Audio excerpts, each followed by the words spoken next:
Hey, what's up everybody? Video 44 coming at you with another video. Alright, so ready to get out the house, man. I've been in there far too long. For some reason these days, if I stay in the room for too long in the daytime when the sun starts coming out, if I'm not absolutely tired and can go to sleep, I'm gonna end up having a headache. So that's what I'm starting to feel right now, just a little bit of a migraine. So I figured, hey man, let's get out of there. I usually feel better when I get some fresh air. That's what my body likes, sunlight. It's not too hot today. It feels like pretty perfect weather, to be honest with you. It's probably no more than 79 right now or something like that. Real great weather. So yeah, let's just get out, grab some things from my Target that I often go on a Target run, and just see what comes of the day. So I don't even know what time it is. I didn't check. It's 11:09, so it's still pretty early. But yeah, man, I feel good. Other than that, I just wanted to get on here and bump gums about whatever would come to mind. I didn't really have too much I wanted to talk about at the tip of my tongue, but there is a lot of stuff going on in the world. Mayor Eric Adams, that situation is something I can kind of chime in on.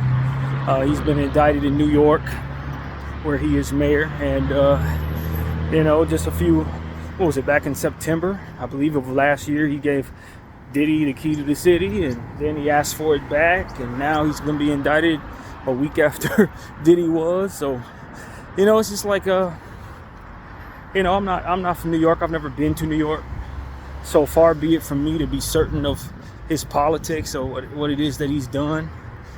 But what I can say is, during the process of trying to you know, educate myself and keep myself as well versed on what's going on with the Palestinian circumstances and the genocide that's taking place, he was on Israel's side very strongly, and his support for Israel was rather nauseating for me personally. His position on that, his stance on that, the passion from which he spoke in defense of Israel it was really sickening as a black person to see him act that way. I understand that he has a great deal of Zionist supporters in New York. There's a lot of Zionists in New York of Jewish faith, and you know, he wanted to make sure that they knew that he had their undying support. But even more so, he just seemed like a AIPAC paid puppet, just like so many other politicians. And I felt like that support has not rendered him any fruit during these circumstances. It's almost as if they sacrificed him, even though he provided them so much support. And that's a lesson that black people learn a lot when they do a whole lot of supporting of Zionist energy and white supremacy energy. You end up getting sacrificed in the end anyway. They never have you back, ever. Like, you know what I mean? So that's kind of what I see there with Eric Adams. That's as much as I know of Eric Adams. And then listening to others who've talked about Eric Adams, you know, that kind of display was a true north for all of the other corruption and nefarious nonsense that he could potentially be doing.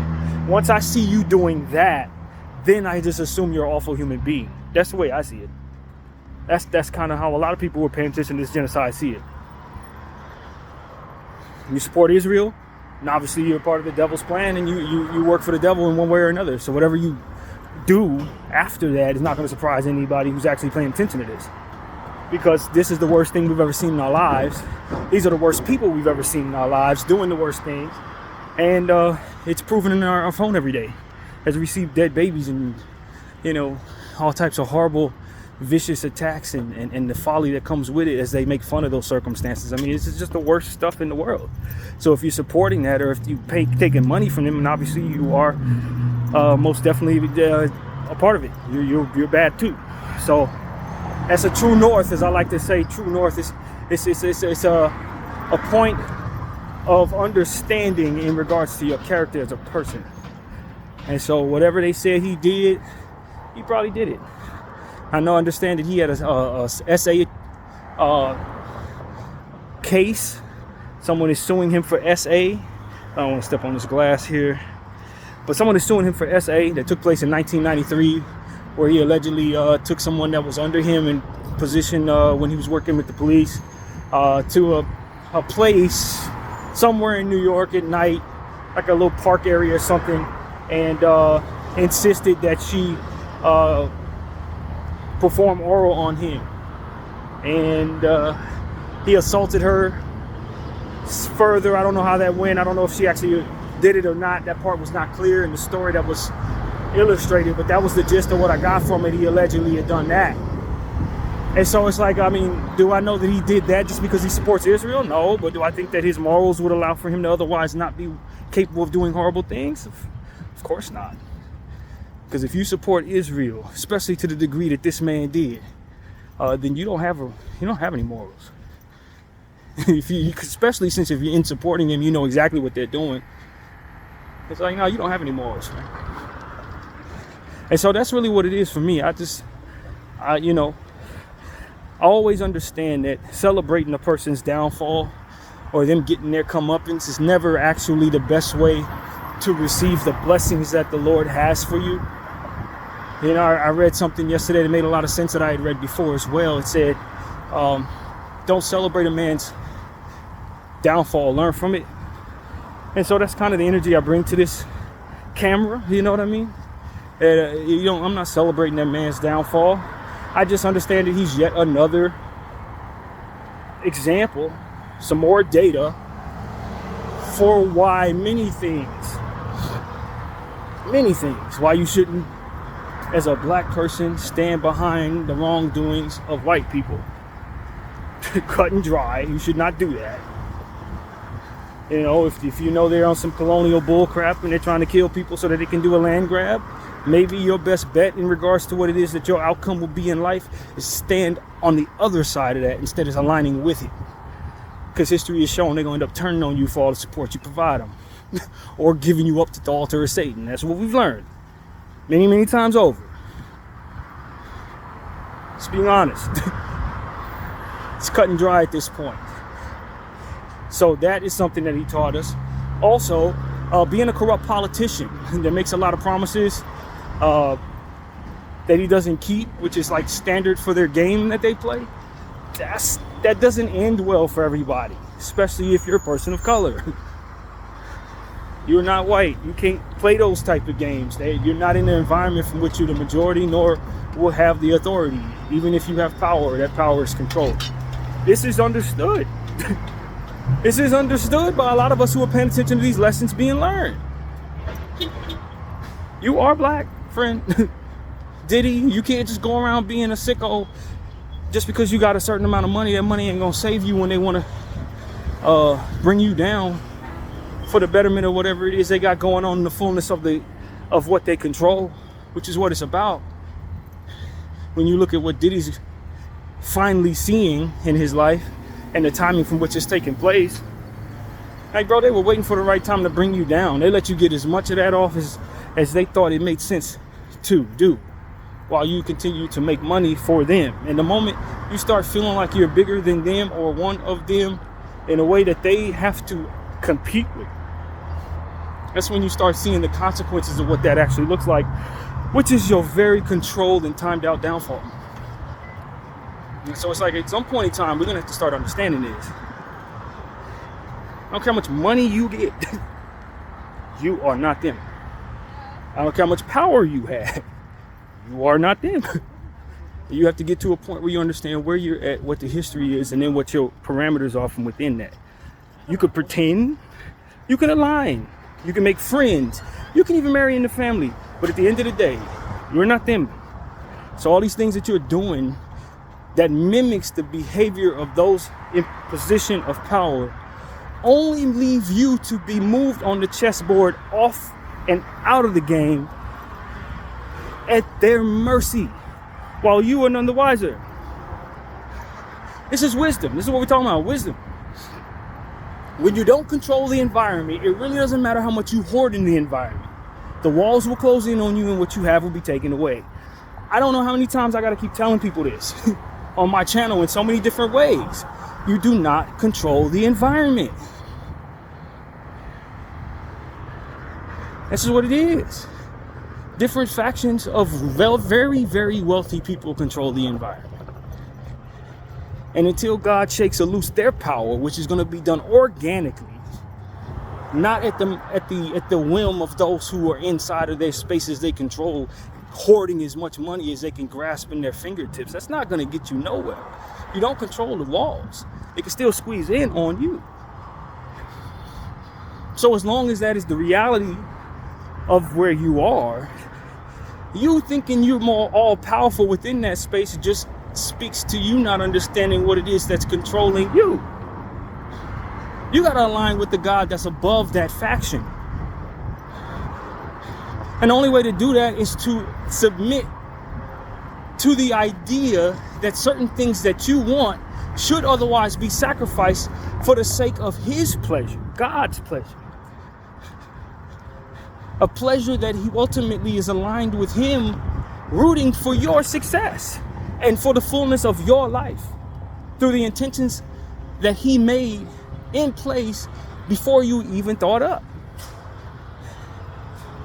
God didn't put you here to be used by the devil, but since you want to do the devil's bidding, you're going to be used by the devil when you do. It's not, I'm not exempt from this, you're not exempt from this, the rich, the poor, whatever walk of life you're in.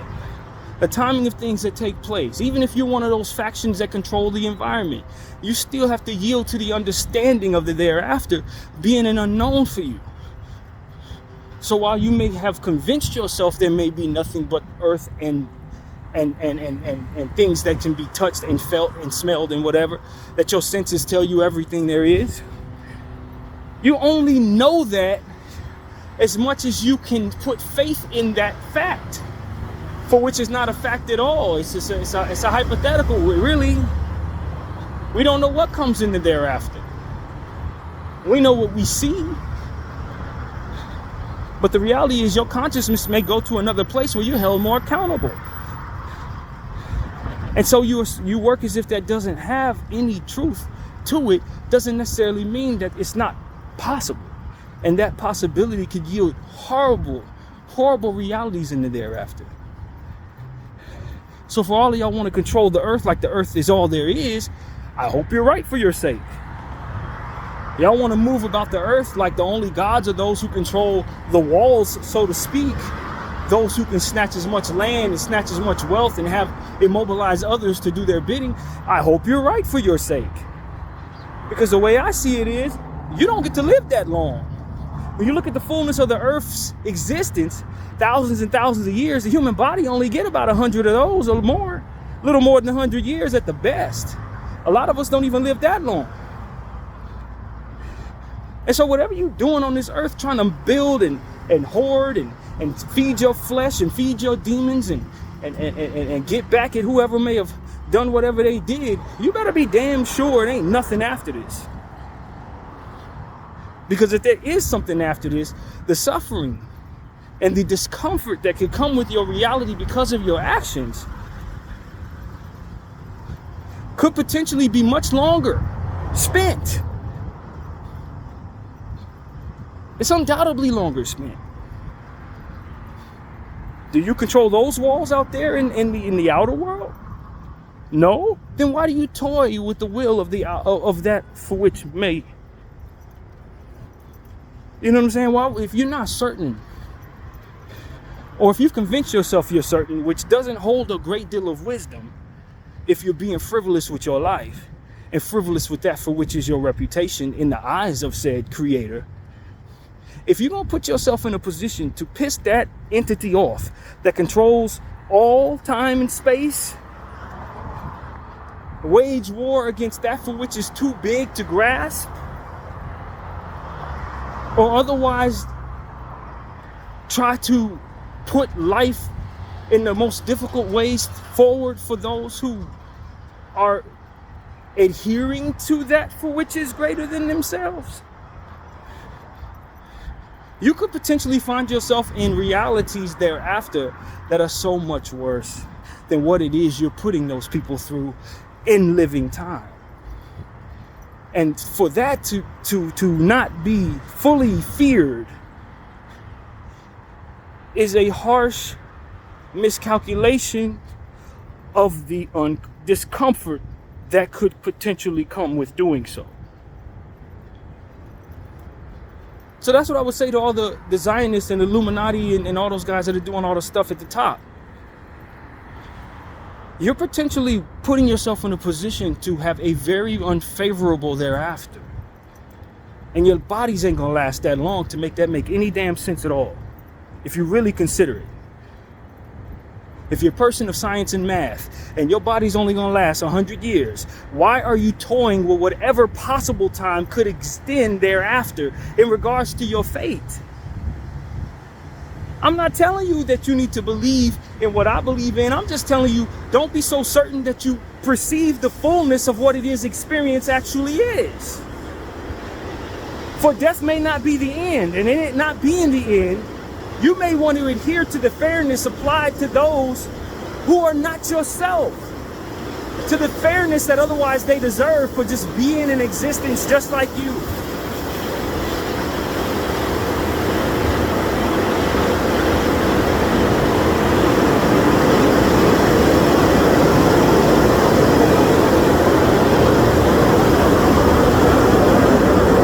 I'm looking across the street at Carl's Jr. They got us a sandwich called Ghost. Ghost, as in apparition. I'm looking at that sandwich on the side of that wall, and I don't think that that's too much of a coincidence in the sense of what we're talking about.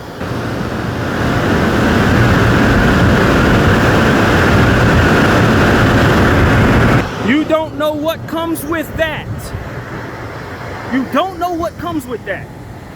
While y'all playing with everyone's lives for the betterment of things that you will not survive to see the fullness of, nor will you probably be able to peer down on its success as you leave it behind, due to the fact that you've done so much that would otherwise anger that for which created all of us. He may not allow you to see the building or even the crumbling of what it is ultimately you're putting together by doing all that you are doing against your fellow brethren. You got to understand, regardless of what religion you believe in, once death comes, the secrets are revealed to you. Whether that it is darkness forever in a box without consciousness and the corrosion of one's body, or the continuation of one's consciousness into new life, or greater experiences in the sky, or whatever the truth may actually be. You will know what it is at that point. Crossing over. And a lot of us are toying with the crossing over experience potential, if that makes any sense. You're toying with that because you want to do everything here that you want to do. You're trying to build stuff that's gonna last 600-700 years, for which you ain't gonna even be here to see nor experience. You're gonna be in the thereafter while all of that you're putting together is being done. Why toy with that? Why toy with that? Why convince yourself you're so certain of anything in regards to that? Just the same. Oh, it's all death is over. We just go in the box, that's it. Why are you so convinced that your consciousness and what will not go on in some way? And that you're convinced that your consciousness will go on, shouldn't you adhere to the understanding that something controls that no different than maybe you control here? Shouldn't it cross your mind that something created you to be as powerful as you are, that you did not manifest life out of self? Something sparked your consciousness. Somehow you exist and think, and therefore are born to whatever power you ultimately inherit or create for yourself. Something thought up you first before you were able to be what it is that ultimately controls whatever you do. Why toy with the unknown by doing things so very reckless here, as if there's nothing there? If there were nothing there, would there not be nothing here too? If not for something that sparked your consciousness and gave you life and ambition and all of these different things, created the perfect spectrum of elements that allow us to exist, air, water, and all these different things that allow us to comes together to allow for an inhabitable space. If not for that for which put all of that together, would there not be any life at all? Look how many things had to come together in order for this to work out. And you don't think there's an architect of this?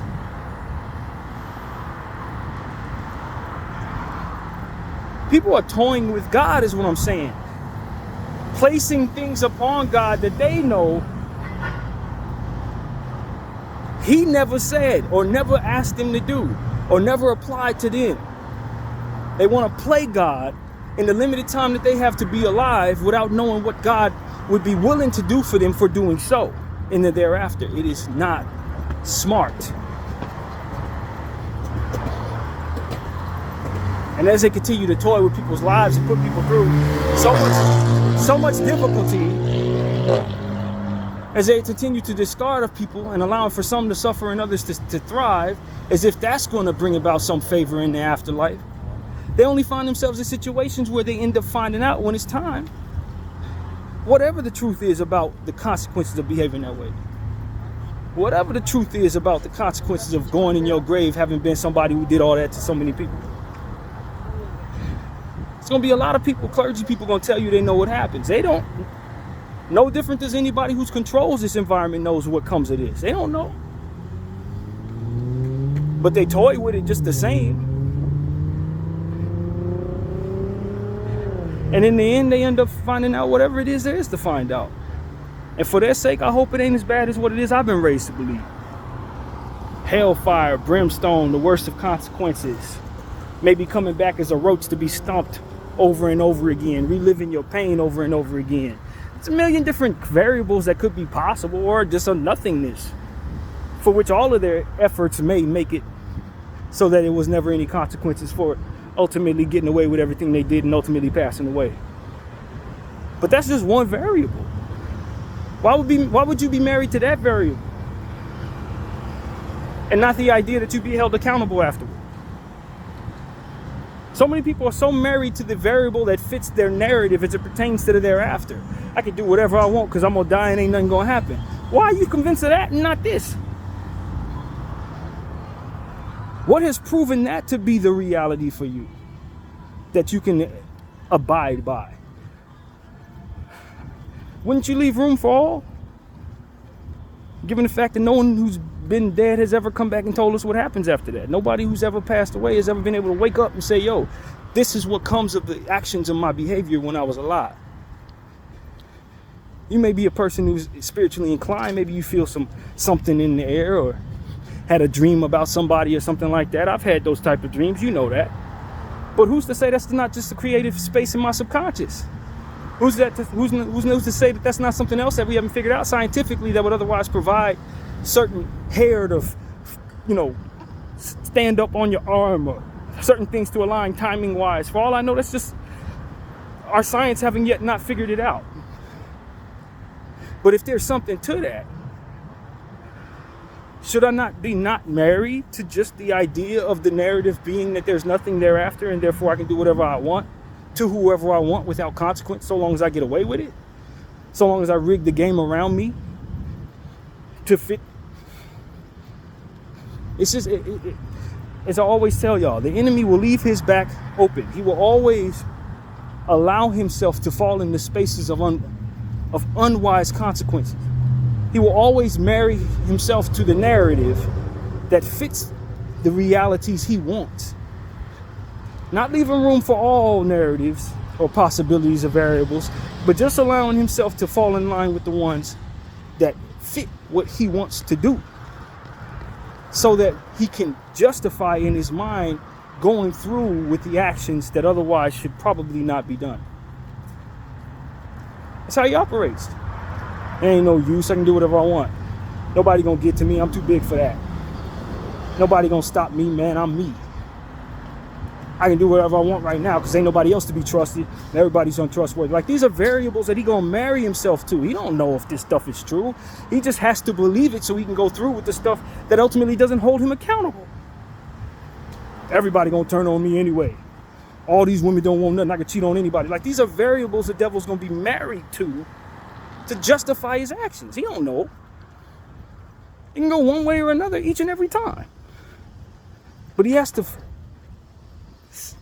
put himself in a position to be attached to a variable that fits so that he can have confidence to move forward in whatever BS he wants to do. That's how you know it's the devil, because he's always going to align with something that allows his backside to be wide open. He gonna always leave himself vulnerable to being held accountable. Even if he thinks he's covering his backside, he's doing something stupid that allows himself to be seen. It's just the nature of the enemy. He's a loser. First and foremost, he's a loser. So if you're going to engage in that type of engagement, if you're going to engage in that type of system and that type of thinking, you got to know what you're engaging in. If you're going to allow yourself to treat people all different types of ways in life, thinking that you understand the fullness or behold the fullness of what could happen for either or, and don't leave enough room for the variable for which you suffer for your actions, or that suffering is a bit more unbearable than you're giving it credit for, then you're engaging in exactly what the devil does. Because he gonna always tell himself, well, if it's bad, I just deal with it.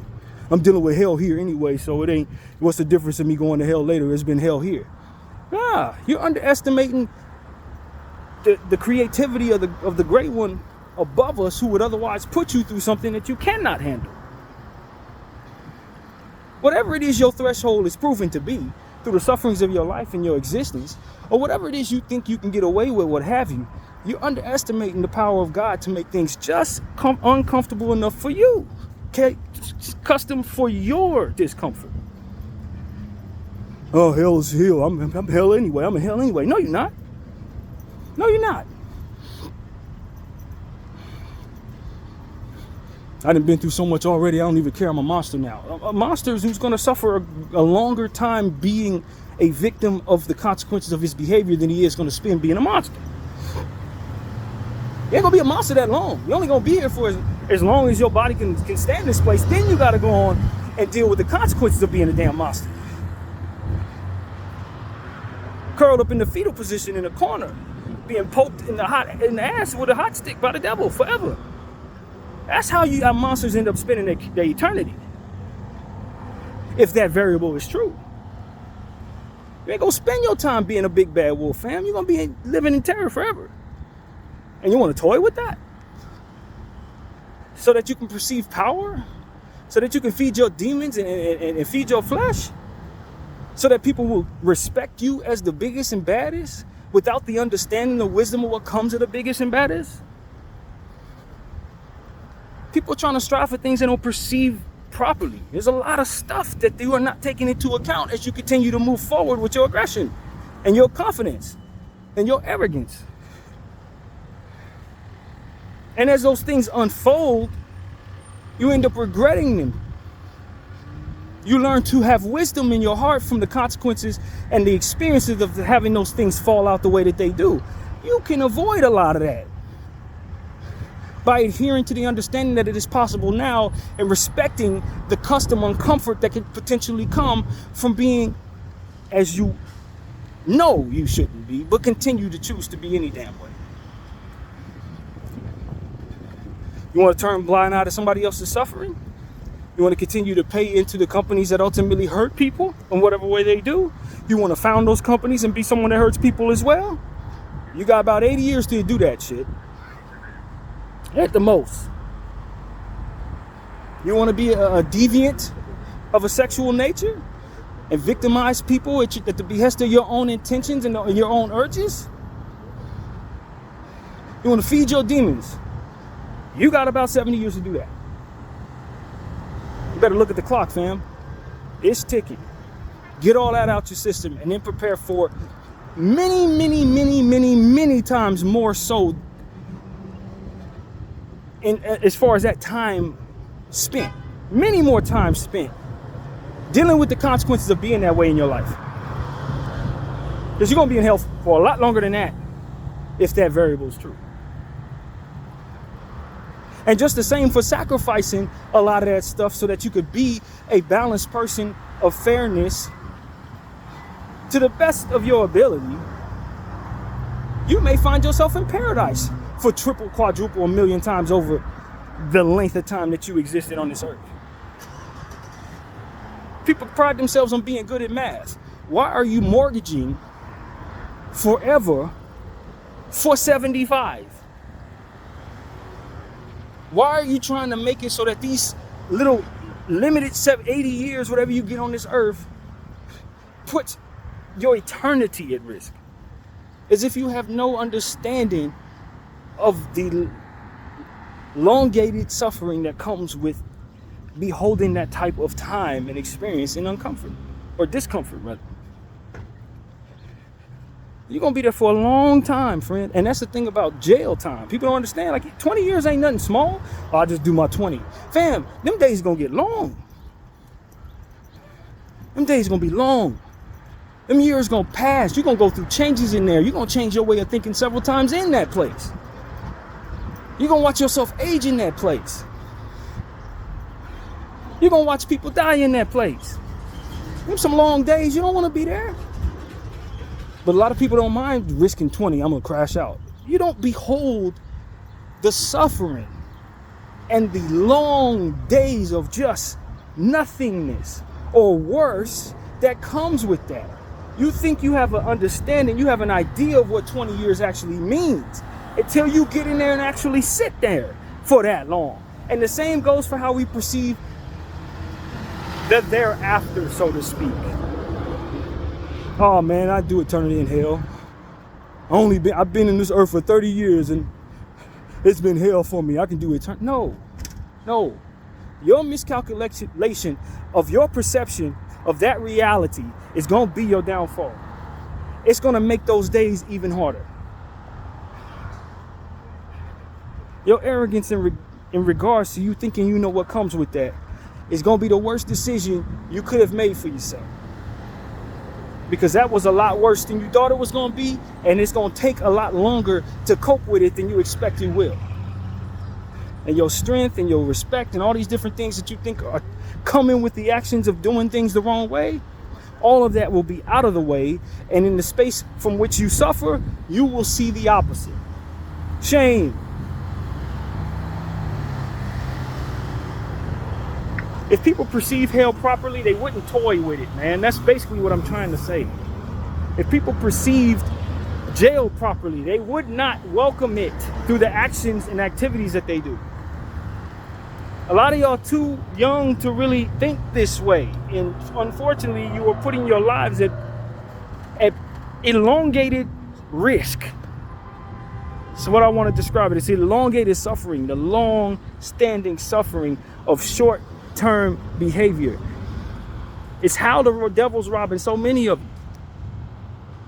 It's how he's robbing so many of you, giving you the arrogance to believe you understand what's coming, what's behind you, and what you can handle.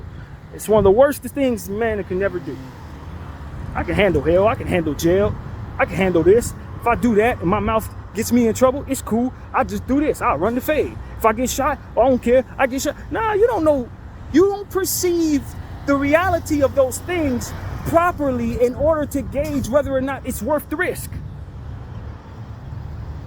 That miscalculation is a big, huge mistake. Big, huge. Gigantic mistake. Perceive self with a bit more caution. Maybe I cannot handle hell. Maybe I cannot handle jail.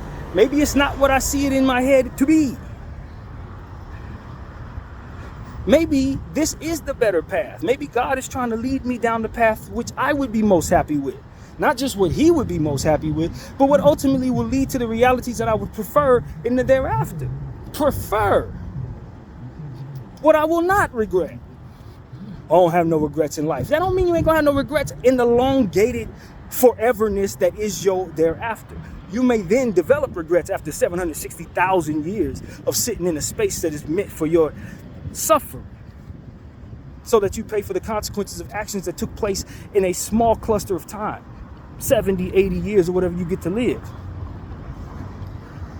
Toying with that because a preacher man may have proven to be discredited in your life, discredited. Maybe he proved to be a pimp or somebody that you didn't trust for whatever reason. So now you don't trust nothing in regards to spirituality. That's a drastic miscalculation of your realities as it pertains to what it is that you should be doing. And the devil robbed you by putting that unreliable preacher in your life, hoping that you would take this path of not believing that it made any sense to be a good person, and thus putting yourself in the strongest position to have that horrible thereafter that you suffer. You don't perceive it properly in a lot of cases, people. You don't perceive these things properly. Oh, it's not going to be that bad. Yes, it is. Oh, I can handle that because I've been through this, but not through that. Oh, ain't nothing going to happen because nobody's good. Everybody's bad. So I'm just one of many. And that means you are going to suffer with all of it. And it was never necessary. It was never your path. It was not what God created you for. He didn't create you to die a horrible death and then suffer because of actions that kept you in a dark space. That was not what he didn't make you for that. That was the trap the devil put you in so he could steal you from the Creator, so that he could hurt the Creator by way of taking your soul. You're not even the main character in the situation. God is the main character in the situation. That main character syndrome be kicking y'all behind, man. I gotta get mine. I'm gonna do mine. I do what I want. I want it. Yeah, that's cool, bro. But this is about stealing you from God. So you're just playing in the devil's hands, if you believe that variable. Or it's nothing. Or you go in the grave and it's nothing. Maybe you believe that variable. Maybe it's darkness forever and your body corrodes and the lights go out and there's nothing left. Hey, that might be the variable you need to have the confidence you need to do the evil stuff that you are committed to doing. That don't mean that that's the variable that's going to be your reality. It just means that's the one you're married to. Know the difference. Self-awareness, self-control, self-respect. Respecting oneself is, in my mind, also respects one's potential limitations. Potential limitations. Having the confidence to understand that you can behold the truth about those potential limitations. A lot of people say, I ain't gonna put no limits on myself because that's being weak. You know, that's being strong. You understand your limitations, so therefore you know right from wrong. You know which way to go. You know how not to go. That gives you a know-how. Know-how is strength. Know-how is knowledge. Knowledge is strength. Wisdom is strength. Culture may have taught you otherwise. Culture wanted you to suffer.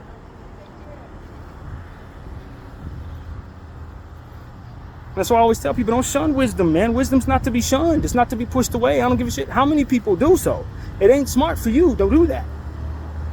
It ain't smart for you to perceive you know what comes just because you trusted your preacher or didn't trust your preacher or whatever the case may be.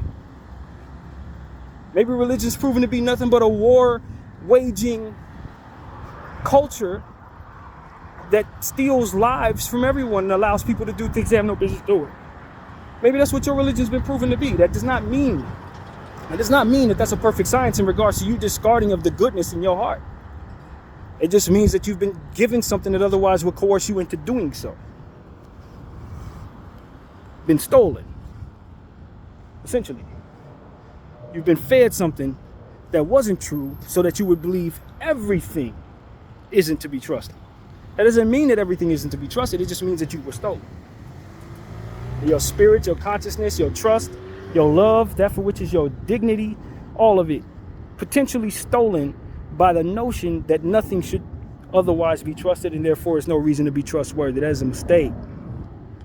That's exactly the hole the devil wants you to fall in so he can take you away. I keep telling people, man, Christianity was given to me through slavery. All things considered, I should never believe in Christ, except for the fact that it was the only good thing that came out of that slavery besides the understanding of my limitations, which exceed that for which I would expect from others, because my ancestors survived slavery. So we know we can. It's the only good thing, the only two things that came from slavery that could possibly be considered positive.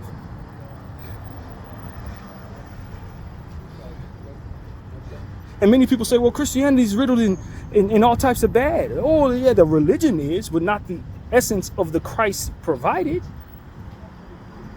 I don't need to follow the religion. I just need to follow the teachings of the wisest one. The wise one. Who told me how to make God happy. Who told me how to love others and love myself. I ain't gotta worry about the details of following the religion. I just need to follow the man from which the religion is built around. He wasn't a Christian. Christianity came after he died. Follow the Christ.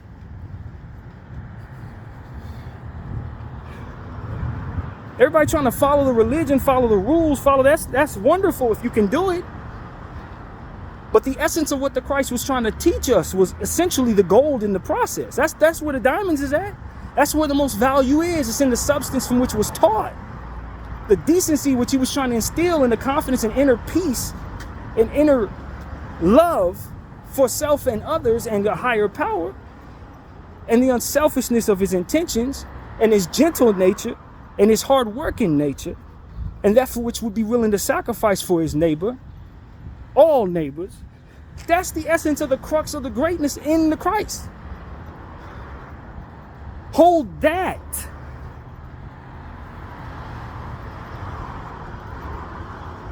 And in holding that as true as possible, then you will find out that it's not hard to accept people for their differences. That you can pray for people who don't pray like you.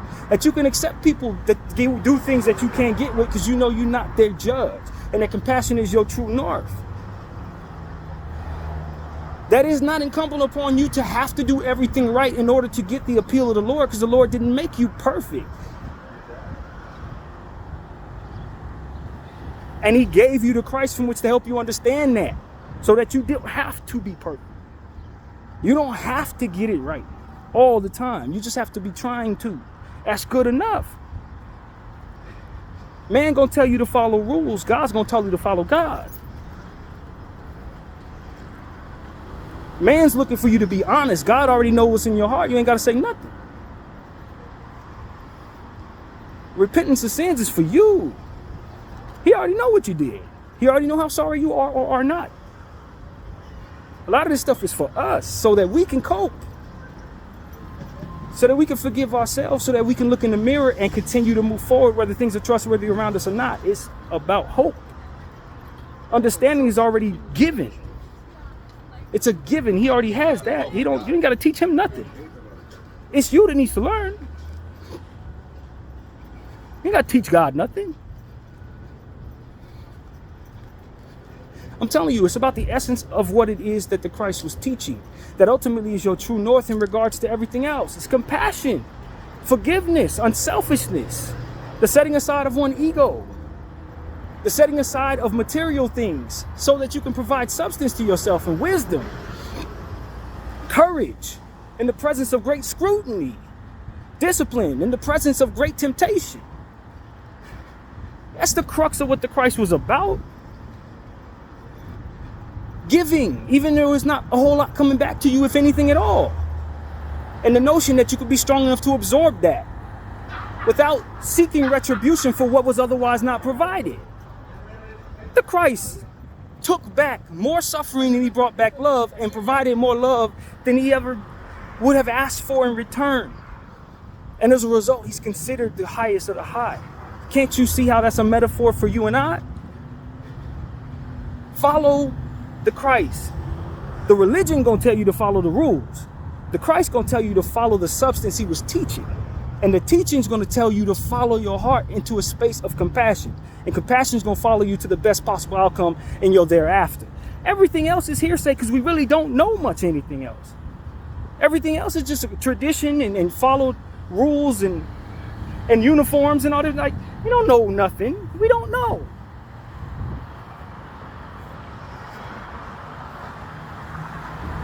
But what has been proven is that compassion, if used as the true north, will provide a balance in a space for which balance can otherwise not be found. In a capitalistic society that's riddled in evil to its very core, you can still find salvation in a space if you follow the Christ. And as the place gets better, it should be even more natural for us to be able to follow the essence of the teachings of the Christ. But as long as this place is evil, your true north is the Christ's compassion. It's the compassion that he was teaching. It's the essence of his teachings. And people say we shouldn't trust in Christianity. It's the only good thing that came out of the suffering of our ancestors. It was the understanding that we didn't need things to necessarily be balanced or get everything that's supposed to be coming our way in order for us to find the salvation that's ultimately due. That we don't have to be in environments controlled by the goodness of the heart of the Lord. But we can be in a space that is a Sodom and Gomorrah and still be greater so long as we follow the true north of the passions of the teachings of the Christ, who by way of example showed us everything we need to do in our life in just a short amount of time. He didn't even live that long. And he was able to leave us with everything we needed to keep going strong in this Gomorrah, Sodom-like space. The world we're in is an evil place. And it's always going to give you excuses for doing the things you have no business doing. The body is a sinful entity, influenced by the evil around it. It's always going to be tempted by the unwise nature of throwing away the thereafter. It's always going to be a way to throw your soul away. It ain't going to be hard to do the wrong thing. It ain't going to be hard to be a coward. It ain't going to be hard to stick your chest out, pretend like you're something you're not. All of that's very easy. Very easy. And as we know, the difficult path is the one that holds the most fruit. So y'all can keep on telling yourself you're doing something difficult by doing something that's easy and perceiving it wrong. Or you can follow your true north, which is compassion provided by the teachings of the Christ. And you will understand that your life is not your own. That you are not the main character. And it is okay to not be. And that it's okay to not be. That's the point. You don't have to be in control of everything, but you do have to use common sense. And prayer will help you with that process. But you got to first submit to something that could possibly know something that you don't know. That could possibly help you with the things that you don't perceive properly. Especially as it pertains to you putting your own soul at risk.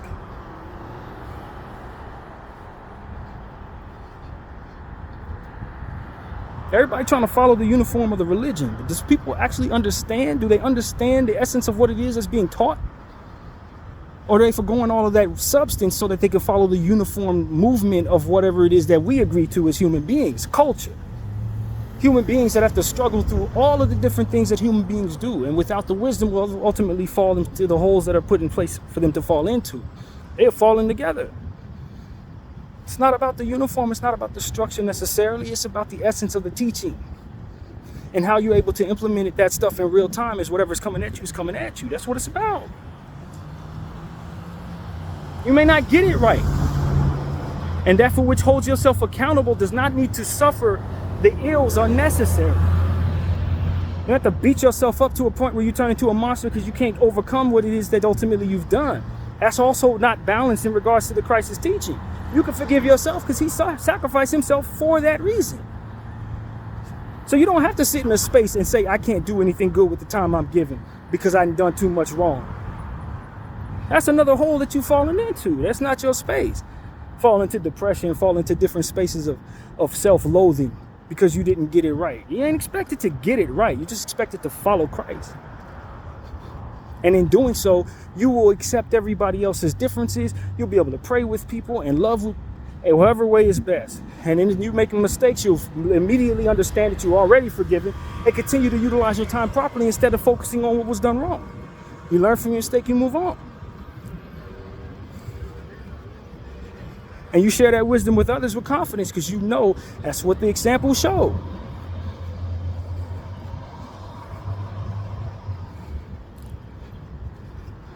We make life more hard than it has to be. We do things that are put our thereafter at risk. We think we can perceive different things as if we understand what's coming when actually we don't know what the heck is coming. But you can best believe if you follow your true north of compassion, that for which was an example of the most compassionate Christ, you can find the best possible outcome because there's a lot of wisdom aligned with that. With his teachings, there's a lot of wisdom. A lot of wisdom. And that wisdom will keep you living in a way that allows you to cope with whatever comes your way and give yourself the best possible outcome, regardless of what the variable comes from in regards to the thereafter. Whether it's darkness in your box forevermore or something goes on after that otherwise you'd be held accountable for. Whatever the case may be, your best bet is to follow your true north, which is compassion. And that's which is the teachings of the Christ. Even if you don't come from a religion where the Christ is considered the Christ, if you take the crux of what it is he's teaching you, you'll still find the most peace you can find in your spirit. That's what I've learned. And don't let people lie to you telling you that there are other religions that don't believe in the Christ. They do. They may not see him the way you do, but they understand the wisdom from which he teaches. And they respect it. In some perspectives, that should be good enough. Because you don't always have to have it right. You just have to be trying. If Christ is as nice a guy as everybody tell you he is, you think he's going to shun somebody who didn't know who he was because of proximity and space away from his teachings? Away from the understanding that he is the Christ? I don't think so. He gonna go up to you as a stranger, shake your hand, and introduce himself just like anybody else with some humility. That's what he would do. So don't let people shun you for believing that just because you didn't raise to understand that Christ is good, that he ain't. Nicest guy ever. Video 44. I thank y'all for watching. I'm out.